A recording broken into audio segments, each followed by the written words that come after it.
لاہور میں الخدمت فاؤنڈیشن کے زیر اہتمام لاک ڈاؤن متاثرین کی امداد کا کام جاری ہے۔ اس سلسلے میں حلقہ مصطفیٰ ٹاؤن کے زیر اہتمام ایک تقریب کا انعقاد کیا گیا، جس میں جماعت اسلامی لاہور کے امیر ذکر اللہ مجاہد، صدر الخدمت فاؤنڈیشن لاہور عبدالعزیز عابد، طاہر رضا ایڈوکیٹ، شیخ محمد نعیم، تاجر رہنما ظفر سعید، مان اللہ خان، انجینئر عاصم اعجاز اور دیگر نے شرکت کی۔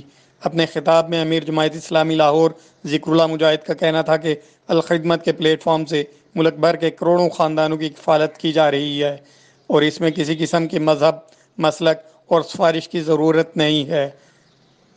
ہمارے دروازے سب کے لیے کھلے ہیں۔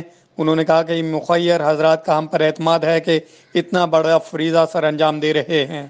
تقریب سے خطاب کرتے ہوئے صدر الخدمت فاؤنڈیشن لاہور عبدالعزیز عابد نے کہا کہ الخدمت صرف لاہور ہی نہیں بلکہ دور دراز کے علاقوں میں بھی خدمات سر انجام دے رہی ہے۔ انہوں نے مخیر حضرات سے اپیل کی کہ وہ دل کھول کر عطیات دیں تاکہ کسی غریب کو بھوکا نہ سونا پڑے۔ اس موقع پر طاہر رضا ایڈوکیٹ نے کہا کہ الخدمت کے پلیٹ فارم عوامی فلاح کے کام جاری رہیں گے اور ہر کمزور کی داد رسی کی جائے گی۔